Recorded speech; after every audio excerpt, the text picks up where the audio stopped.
Hi everyone, I'm Jane, and today we're gonna paint this spooky scarecrow in a field. This is a super fun, moody painting that's perfect for Halloween or even just autumn. Before we get started, make sure to hit that subscribe button if you haven't already so that you can paint with me every week. And then check out the video description below for a full list of materials for today's painting. Now let's get started. All right, today we're gonna take a break from the little 6x6 canvases, and I'm gonna go back to my Frederick's Red Label 12x16 inch.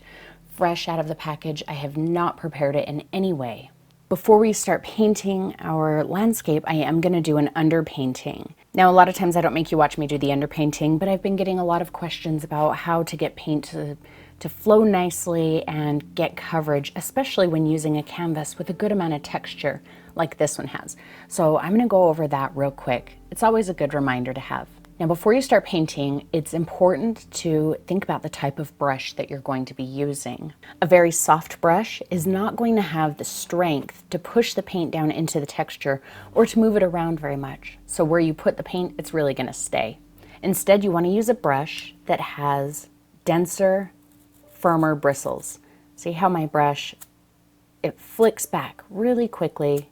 It's very strong. It's not scratchy, but it's definitely a firmer brush. That's going to be able to push that paint around and get down into the texture. And that's exactly what I had in mind when I had my 1-inch flat made. Now before you start, you want to wet your brush in your jar, bring it out. I know a lot of people will then wipe it on a paper towel, but don't do that. Just wipe the extra drips off like that. That should be good. Now I'm just using an old plate here while we do the background. The next thing of importance is how you load the paint into your brush. I have cadmium orange and cadmium red medium because I just want a bright, hot color on here, but it doesn't matter. You can use whatever colors you like. Now, I'll see a lot of people come in and they just kind of go like this, or they go like this, and then they come to their canvas and that little bit of paint is not going to cover much. Instead, what I want you to do is put your brush into the paint a bit, pull it back, and push it flat as you go. See how my bristles fan out when I do that? That sucks the paint up into the bristles like a sponge. So it may not look like I have a ton of paint in my brush because there's not really any globs, but all of that paint is loaded inside of the bristles, and that's going to go a lot farther than just the paint on the end of the brush. So look how much paint I'm able to pull into my brush. And I can control where that paint goes. So to start, I'm just going to start somewhere. We have two pressures. We have the pressure to lay paint down, which is flat. Oh, my brush is a little wet. You don't want it quite that wet. And then we have a lighter pressure, which blends. So lay paint down, blend, okay? So we're going to use both of those pressures. We're going to lay down a bit of paint and then up on the tiptoe to blend it around. We don't need to use heavy pressure the whole time. Only when you need more paint. Think of it like your brush is loaded with paint, but you only need to push hard when you need to get some of the paint out of it. So see, I'm not using that heavy pressure. Heavy pressure to lay it down, lighter pressure to blend. Look at that. I'm still on my first load of paint, guys, and I've got more than half of this canvas covered already. There's no camera tricks there. That is real time. More than half of that canvas is covered now. Let's load up again. Pull out more, and every time I'm squishing it. See how my brush is going flat? Those bristles are fanning open. We'll just pick up the rest of that paint there. Mush, mush, mush. Okay, flat pressure, tiptoe pressure. Flat pressure, tiptoe pressure. The more you do it, it will start to become an automatic thing. Like I don't even have to think about, when I put heavy pressure to get paint out and when I go up to the tiptoe to blend, it's just automatic movements at this point. And that's really just because of practice. And look at that. Down into that texture, these Red Label canvases have a medium texture, and that's what I like. I like a bit of tooth in my canvas. But you do have to plan what brush you're going to use when you're working with a textured canvas. A little heavier pressure there to get the last bit of paint out of my brush. See that? I loaded my brush twice and I got my entire canvas covered. All right, I'm gonna let this dry completely, about 15-20 minutes, and then we'll be back. All right, my background is now dry, so we can get started. Now, the reason I picked such a hot, bright color is because the image we'll be painting on top of it is almost monochromatic. It's very drab, and a little bit of this orange will peek through, and that'll add some really interesting points. Since this is going to be an autumn painting, the orange is kind of a nice touch. It reminds us that it's autumn. And I'm going to use my 1/2 inch flat brush. This brush is exactly the same as my 1 inch that we just used, except it's only a 1/2 inch wide. And on my plate, I've got burnt umber, Mars Black, unbleached titanium. You could use regular titanium if you like. I just like the kind of vintage look that it gives to everything. And some ultramarine. I'm going to wet my brush in my jar, and again, wipe it on the edge pretty good. Get out most of the drips. Most of this, it's going to be kind of a sepia tone painting with just little hints of color in it. So I've got my black and brown, and I'm going to pull out about equal amounts, maybe just a little more brown. I want to make sure that it's still obviously brown, but very, very dark. And we're going to start with the sky. So I'm going to pull a bit of my unbleached in. Remember, when you're painting a sky, it's darker at the top and lighter as it comes down. And I'm going to pull in a little bit of my ultramarine just to give it a hint of blue. I don't want it to be too obviously blue. There we go. And I'm going to be pretty loose. See how far back I'm holding my brush? I'm just going to kind of wipe it on there. Again, heavy pressure to lay it down, lighter pressure to kind of scatter it. Same thing as before. I'm not worried about covering all of that orange. I'm perfectly okay if some of it shows.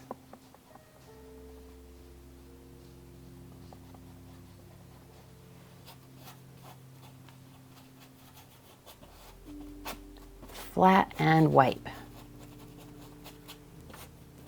I am kind of keeping everything a little bit horizontal with kind of a sweep. Let's make the sky look like maybe there's some clouds kind of blowing in the distance there. Don't worry about getting the exact same color mixture every time. It'll probably be a little bit different each time you go back for more, and I think that's fun. Not to mention, a sky, especially a stormy sky, is never just one solid color. Even if it looks like it at first, there's small variations in the color. So there can be small variations in the color that you pick up. Maybe sometimes it is a little bit more blue or black or brown or darker or lighter. Heavy pressure, lighter pressure.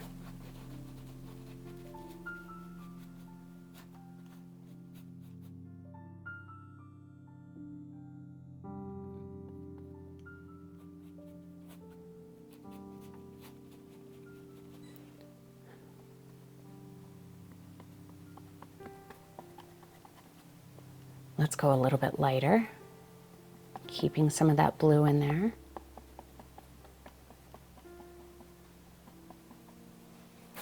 Again, starting right below it. And I'm even kind of going onto the tiptoe of my brush and kind of wiggling back and forth. That helps kind of blend it and scatter it.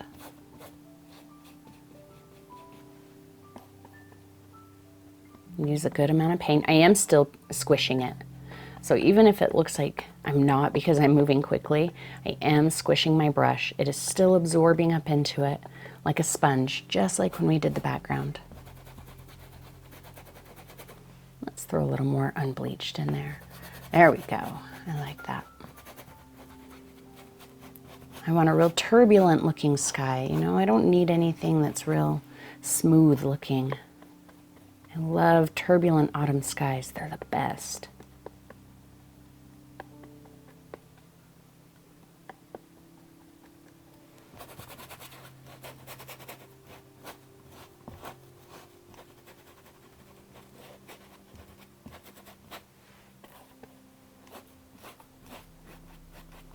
So this painting came about from my Patreon group, my $15 plus BFF in real life group.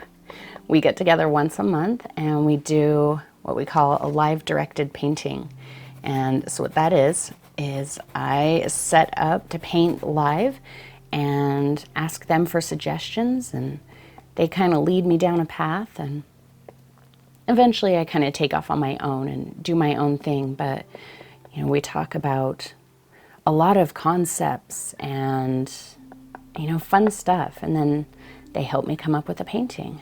Sometimes those paintings get made into videos for you guys, like this one. We had such a good time doing this painting, so I decided I would bring it and share it with all of you. But the credit for this one really goes to my Patreon group. If you are interested in helping me keep making videos for you, but also you want to hang out and, you know, do some of these events that we do, then you can join me over on Patreon. There is a link in the video description below, or on my website, you can get to it. I'm slowly getting lighter as I go down, still keeping a little bit of all four colors on my brush.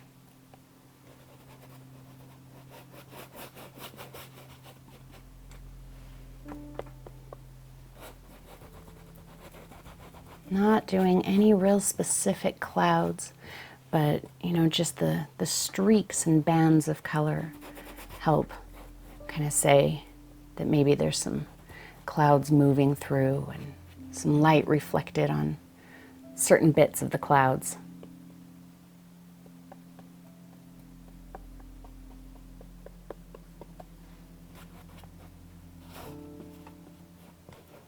See, there's more blue in that than before, and I think that's okay.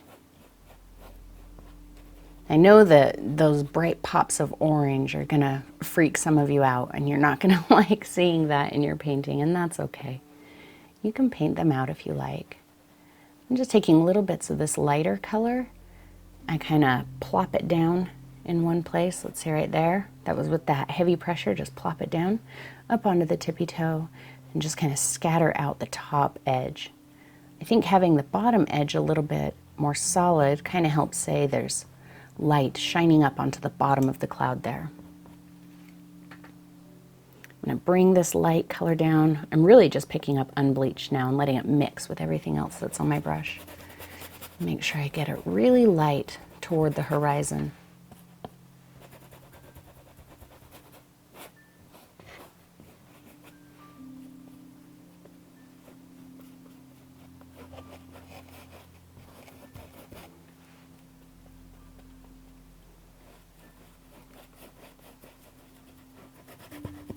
We might start doing those live paintings twice a month because I just have so much fun with them. And I always come away with great ideas. When we did this one, we talked about composition a lot. We went through a lot of composition, you know, ideas, and I kind of told them about my process when I'm coming up with a composition, and we talked about a concept called mother color, which basically is when all of the colors in your painting are mixed with the same single color, just to create a little bit of harmony and cohesion in your colors. So in this painting, the mother color is the sepia, so the black and the brown.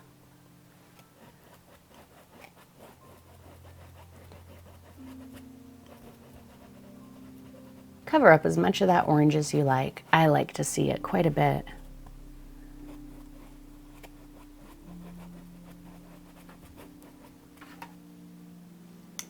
Okay, I think that's probably good. Now for our ground, I've picked up some yellow oxide, and I haven't cleaned off my brush yet. I'm going to get my black brown. A little bit of unbleached, not very much. And I'm going to grab blue and yellow oxide. Get a bit of a green color, very, very drab green. Of course, you can go as intense with these colors as you like. I'm gonna keep mine pretty drab. So that's quite dark. Let's pull a little bit more unbleached in, and we'll start with that. In the distance, I kept a little extra blue in it. I'm really gonna apply it the same way as I did in the sky.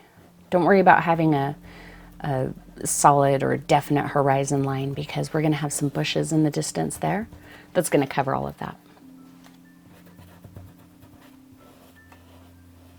Also, I have not picked up any extra water on my brush, just because I don't feel like I need it just yet. If you feel like you need it, you're always welcome to do so. Let's go a little bit lighter.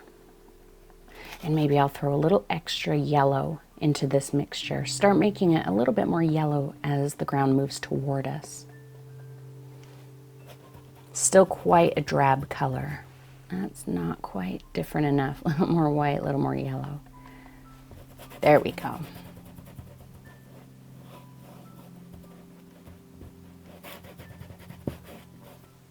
All right, I did dunk into my water that time. My brush was just getting a bit too dry.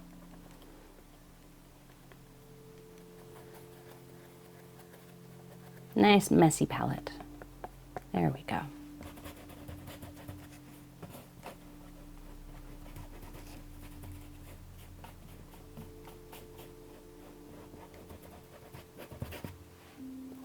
I'm going to keep it a bit darker over to this side and lighter over to this side, because our subject, you know, our pumpkin and our scarecrow and everything, they are going to sit over here. So we want the ground to be nice and light, because that will draw our eye toward them. Just kind of scribbling a little bit.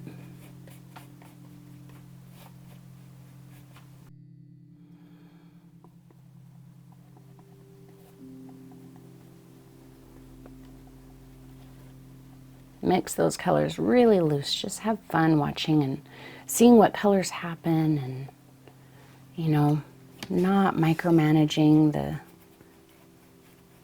the details as far as the color mixture. That color mixture is going to be different every single time I go back to it, and I like that a lot. Let's get a little bit of a darker color. And every time I say darker with the ground, I mean also a little bit more blue. So darker and more blue. Our lighter areas here will have a little more yellow.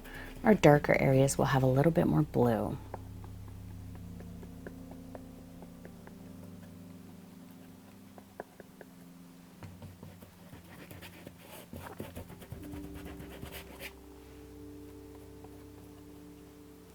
A little extra water.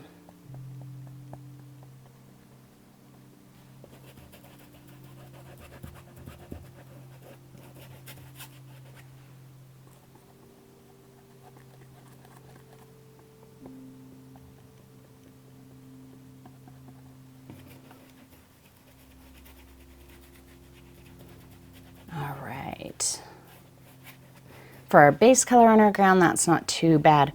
Let's add some distant bushes that kind of go around our horizon. So I'm going to load up with black and brown. I still have not cleaned off my brush. This color is going to be very, very dark, so I'm only going to pick up black, brown, and blue. There's still a little of the white and the yellow in my brush, and that's okay.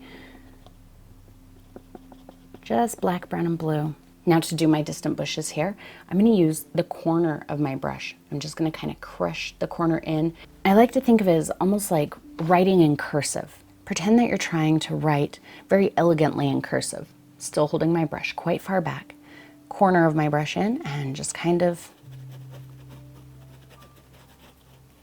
almost scribbling it in. Leave as much of that orange showing as you like. Cover as much of it as you like. Flip your brush over to the other side whenever you're running out of paint. My sky is still wet, so some of it is picking up and blending, and I'm okay with that. These are super distant trees, and so you lose some of the saturation in them. And maybe they have a little extra light hitting on them.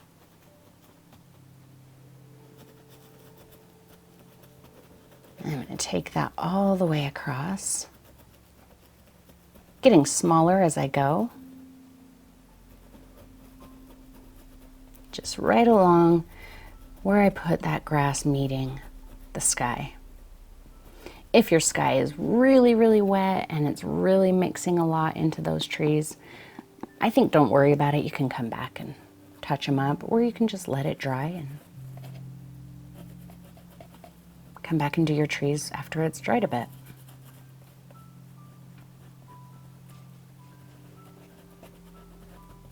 Let's take a bit more of that super dark black, brown, blue, and just bring a few down here closer in the scene. Kind of make it look like we're encircled by these trees. They're not just in the distance, they're kind of surrounding us. Just bring some of that dark color down again.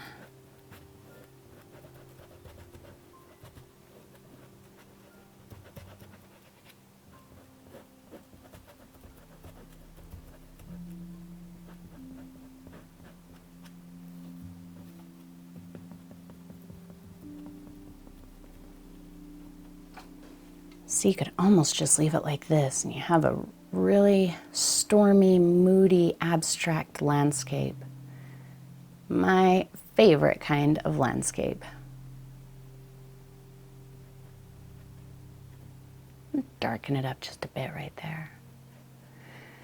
Now it kind of looks like these dark edges are up hills a bit and kind of sloping down toward this kind of depression in the ground where it's a little bit brighter. All right, I just wiped my brush off on a paper towel. I didn't clean it. And I'm gonna kind of pop some highlights here, just brighten this area a little bit more. So I'm gonna do that with a good amount of unbleached and a little bit of my green color, leaning heavily toward the yellow.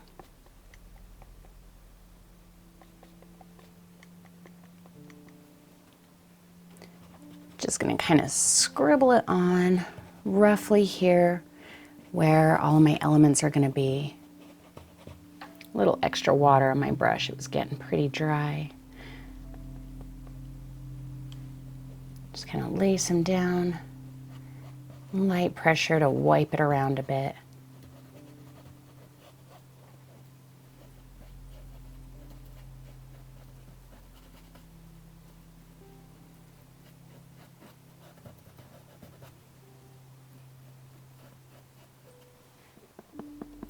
A little bit of a darker color just right here because I kind of took my light too high up. I think that's going to be just about good.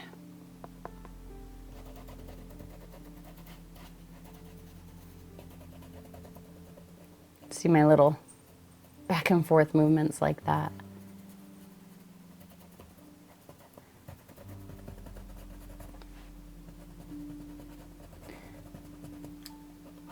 Okay, I think I'm gonna call that good. We can go ahead and start working on our tree and our scarecrow and everything. So let's decide where our scarecrow is gonna sit.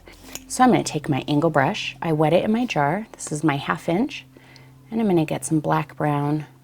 I'm just gonna make a little indication of where his post is. So I'm gonna have his post start maybe, it's about 1.5 inches, almost 2 inches up the canvas, and his head will be right about here.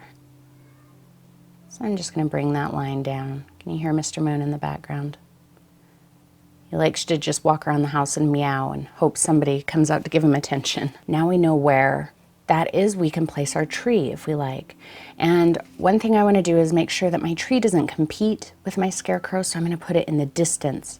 And to put it in the distance, we put it up a little higher. So if my scarecrow post is here, I don't want my tree to start there. I want it to start back here. So I'm going to get some black brown, a little extra water, a little bit of unbleached, and I think I'm going to throw a hint of blue in there because cooling it off is going to help it seem more in the distance. All right, I'm going to work on my tree very loosely. So I'm going to start by just defining the bottom. We'll say the bottom is right about here, and just kind of pull out a little bit of a kind of a tangly root. So that is the base of my tree. Very, very simple. Now I'm not going to make my tree real smooth. I'm going to use these kind of short, jerky, sideways brush strokes to just say where that tree is. See that? Nothing real specific.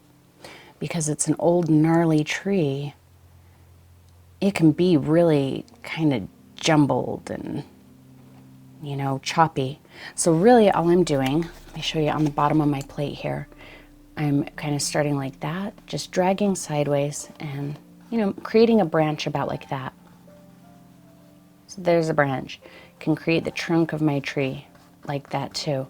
Just helps to give it a little bit more of a look that I feel is kind of in line with Halloween and, you know, creepy and autumn. So I'm doing the same thing to kind of pull a branch out this way, up. And just indicate some branches. It's okay if you can't see those branches real well. We don't want this tree to be our focal point. The tree is just kind of incidental.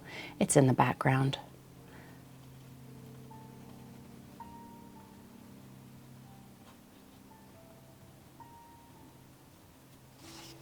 You can pull a little bit more unbleached into there if you want.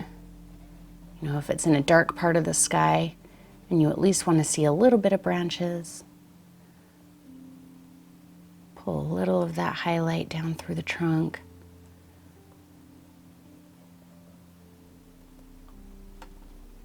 Right up here, the sky is super dark, so let's put just a hint of a highlight on there, just so we don't forget that the tree's there. But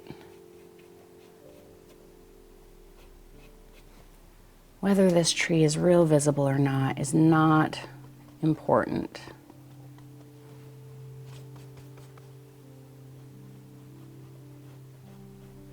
Make sure your branches kind of cross. I'm just using the tip of my brush to scratch out hints of branches.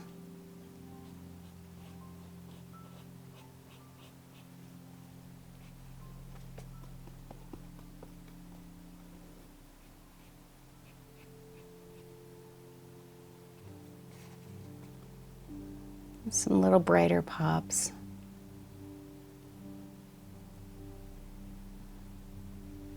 Just here and there.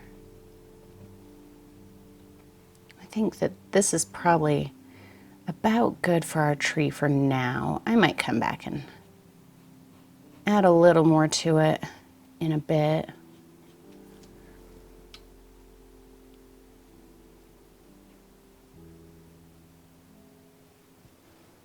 Just picking up little bits of unbleached to punch a highlight here and there. Scratch out a branch.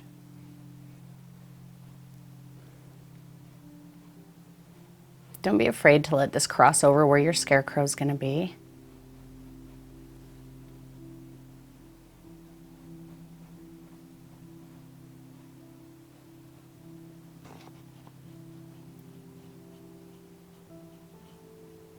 All right, let's indicate our scarecrow. We're just going to block him in and move on. We'll finish him up last. I'm just picking up black and brown. I didn't clean off my brush. Now, don't get too worried about this. He's going to be super simple. Now, right where I know I want his head to be, I'm going to do something very similar to what I did on the tree. I'm just going to kind of go like that and block it in. Make it a little bit smaller than you know you want the head to be, because that'll leave you room for corrections later. If you need to make it a little bit bigger. We're going to have his arms. See, again, just kind of pulling him down loosely. He's full of hay and he's made from old clothes, and you know, he's a spooky old scarecrow. He doesn't need to be real solid. You can make his arms a little uneven.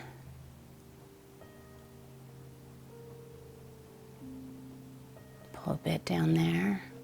I've got a hint more water. Still doing the sideways thing here. I'm intentionally making his body a little bit lumpy on the sides. I don't want him to be real solid and smooth. That's his torso.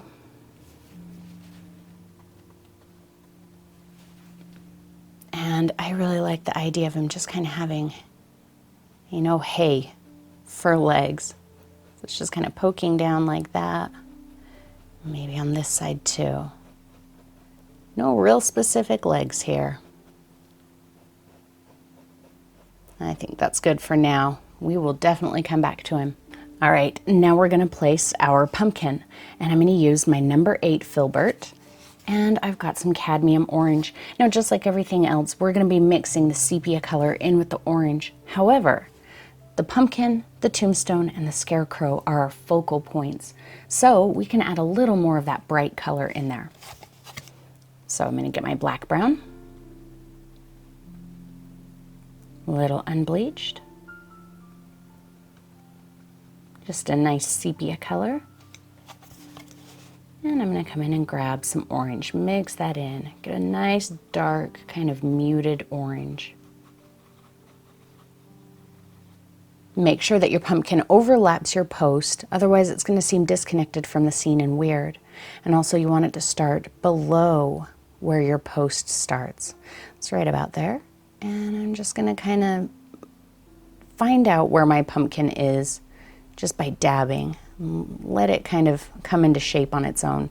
If you wanted to sketch it on here first and get a real specific shape, you could. A little more of that dark color. I'm not terribly worried about what the bottom of this pumpkin looks like, because I'm gonna have some grass that covers it.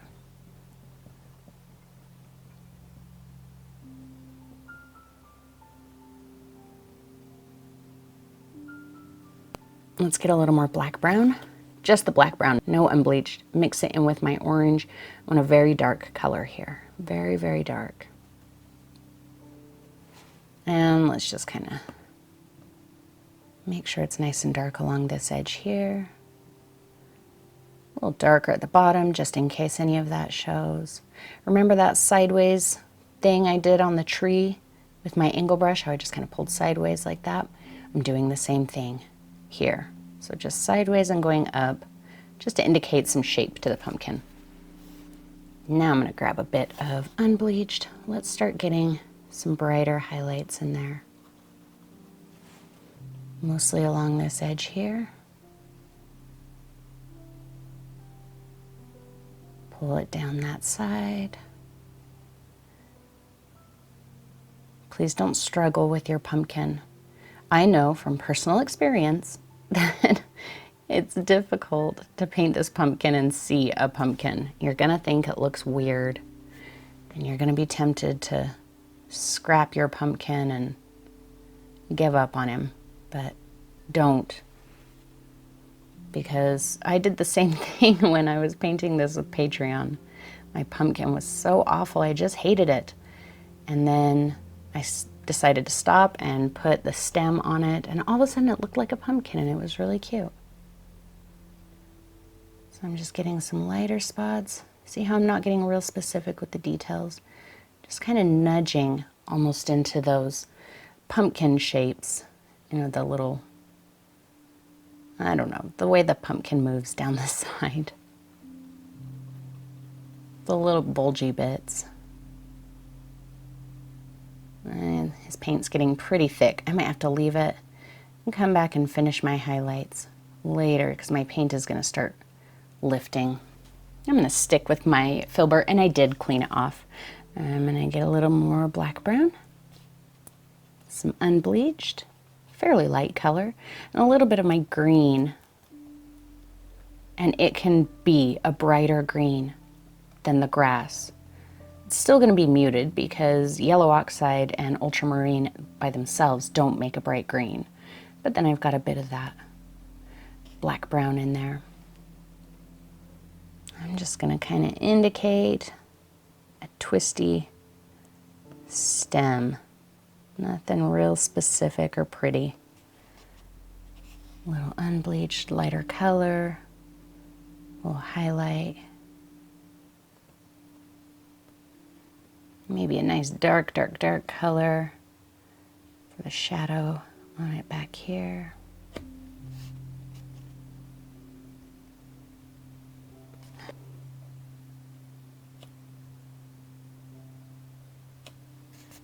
I'm just kind of going back and forth with some dark colors, light colors,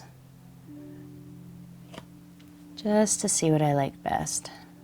I think that's probably good for now. Let's do our little tombstone. Black and brown, mostly black this time. I'm going to lean it a little closer to the side of black, and then I'm going to mix that in with my unbleached. Get a nice dark gray. I'm going to go with a pretty simple tombstone, and I don't want it to be straight up and down. I want it to kind of lean. It can even have like a broken corner. That might be fun. Maybe I'll start it right here.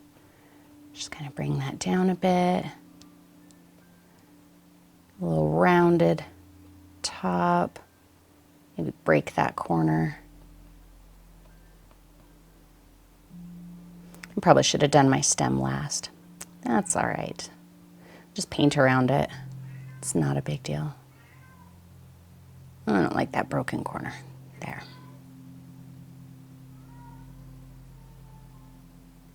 You could paint your tombstone first if you like, but I feel like then you're going to have to wait for it to dry before you do your pumpkin.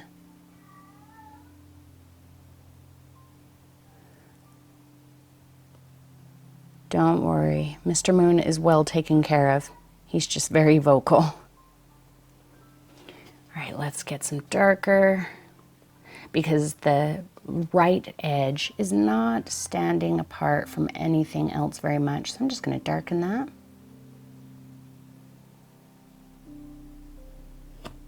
Now it's obviously its own side.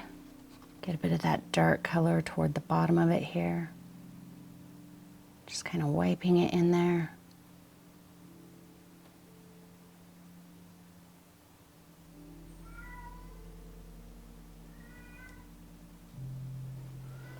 I'm going to bring it just a little bit farther over because I feel like it's competing with my stem way too much.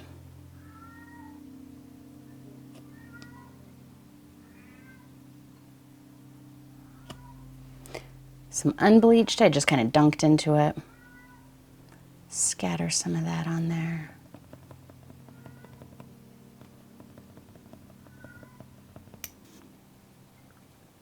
Let's get a very, very light color, and we'll take a little highlight down the edge of our tombstone.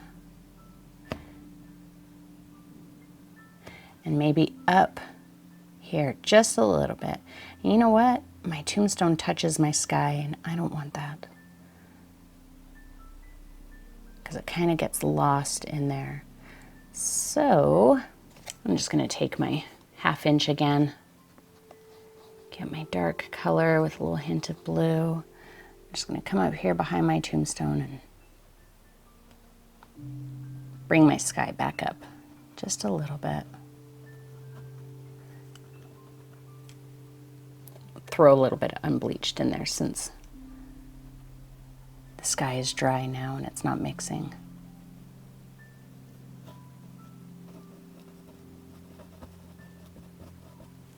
All right, much better. A little of that super light color again.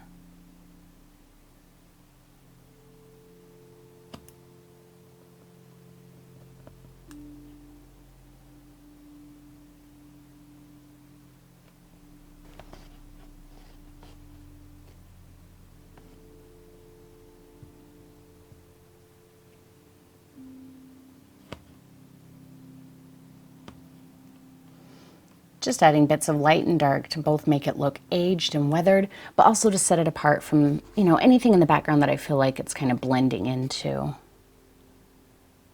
Nice dark edge there, almost black.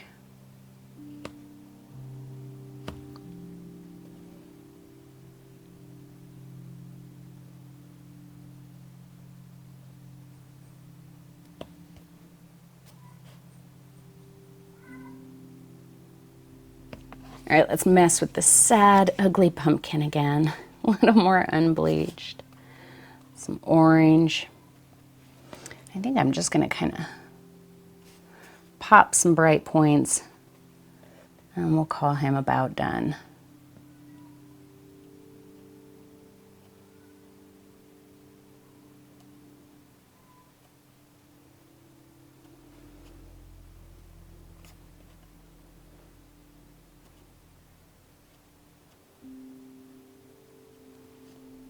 Just mostly using orange now, but very small amounts of it. Want to keep this side a little on the darker side. Very small bits of orange. Just kind of slashing it on wherever it'll stick and leaving it there. I think that's good for our pumpkin. I'm going to mix up as light of a green as I can.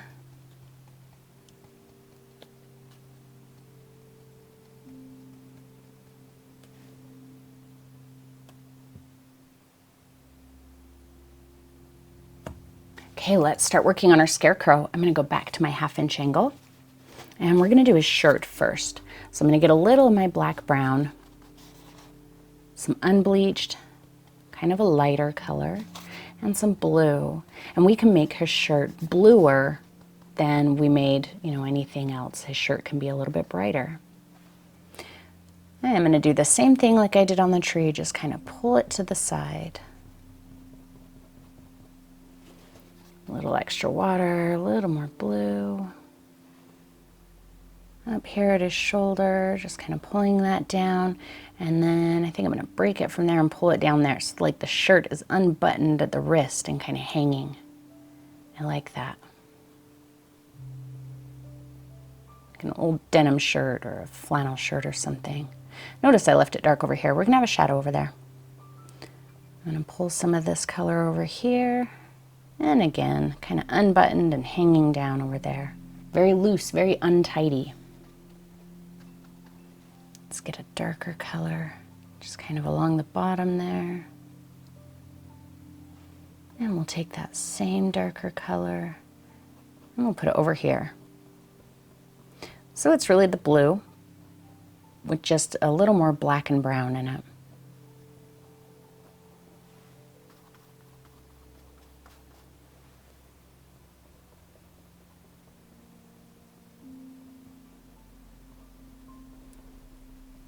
Quite dark under his arm here.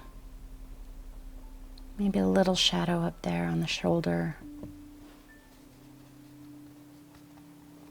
Just remember, he is an old, yucky, scary scarecrow. So if he doesn't look pretty to you, then he's perfect.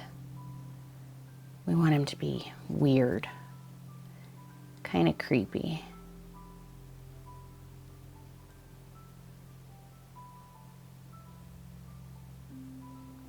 We'll call the bottom of his shirt right about there.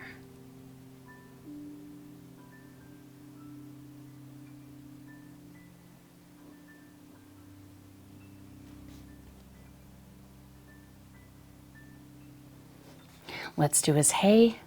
I washed off my brush. Black brown a little heavier on the side of the brown. Some unbleached and some yellow oxide.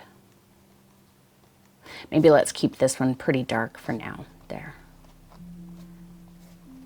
About like that. I'm going to mostly use the point of my angle brush to kind of, make it look like his head is made of a bunch of sticks of hay. Just kind of poking out everywhere.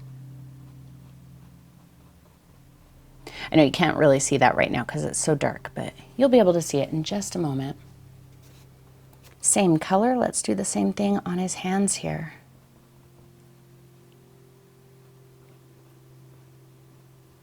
Maybe he's even got a little bit poking out under here. It looks to me like his shirt is ripped.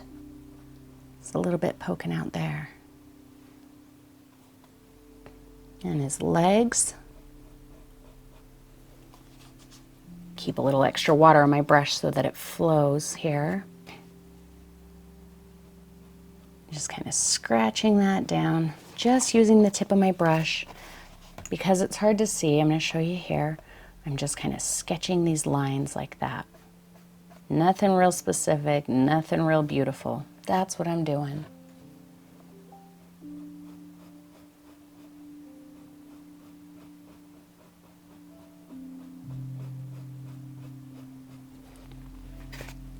Now we can pull a little extra yellow into that. Again, keep a little bit of water on your brush. And we'll start lightening that color. See there, now you can see it a little bit better. Don't try and cover up all of that dark color we did. Over on this side, I don't think we're gonna have quite as much of this brighter yellow, just a little bit. Now his head and hands. And again, I'm gonna keep this lighter color more toward the left. We'll put a hint of it over here on the right, but it's mostly on the left. And his hands. And just a hint right there. Let's just throw some unbleached into that mixture.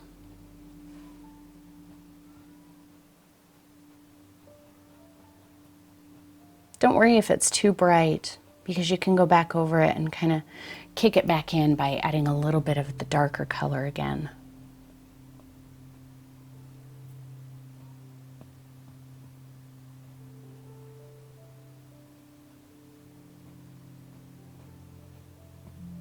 And his legs, and we are almost done.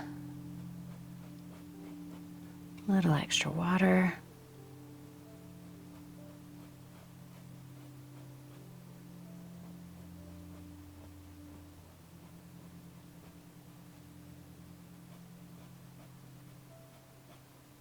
I'm just going to punch his highlights in a couple of places. We're going to do our last bit and we will be done. Just picked up unbleached, nothing else.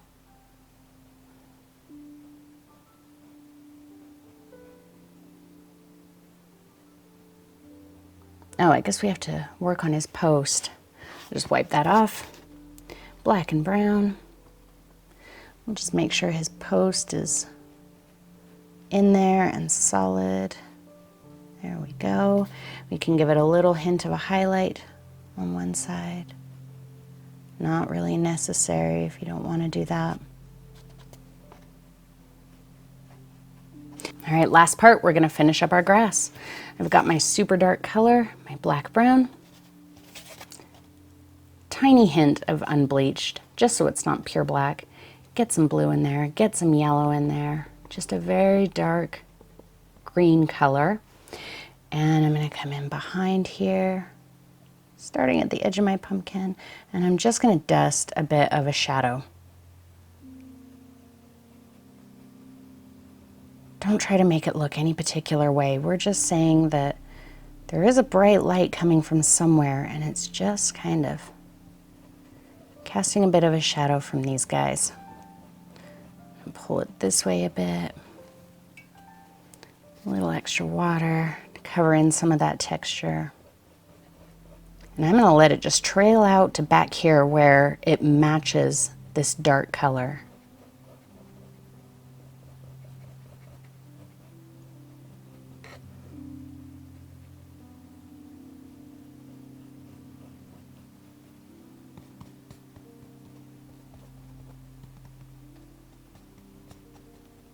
Slightly lighter green that matches a little closer to this color, just to dust out. I just don't want a hard line. I want a very soft shadow, see? Very light pressure, just dusting over that line. If that looks horrible, if you just don't like the way yours looks right there, you can cover it on this next part. So don't worry about that. All right, very last part, I'm gonna go with my fan brush. I wet it in my jar and then just wiped it lightly on a paper towel. And I'm gonna mix up a green color. It doesn't really matter if it's dark or, none of that matters. Just get a little bit of all of your colors to mix a green. And notice I'm kind of just keeping it on one corner because that's how I'm gonna use my brush. I'm just gonna use the corner. I think that's pretty good. Maybe just a tiny speck of unbleached in there. Little extra drip of water. Now I'm going to make some grasses at the base of my pumpkin and tombstone. And I'm not going to do it, by stabbing or flipping. I'm going to use the corner. So on the corner with paint, I'm just going to kind of go like that. That's it. So right there at the base of my pumpkin, just kind of use the corner there. Smash it. Bring it out to either side as far as you like. Let's throw a little extra white in there, maybe a little extra yellow, just change the color. And a little extra water. And I'm gonna do it again, just in a few spots. I don't need to do it throughout the whole thing. It's a little blobbier than I like. That's okay.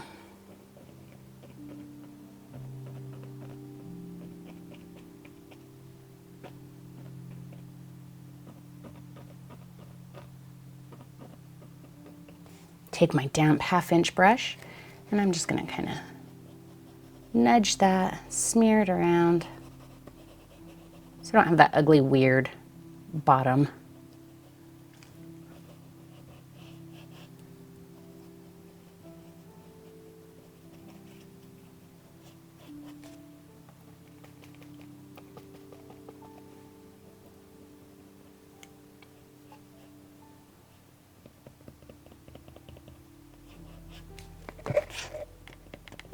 There.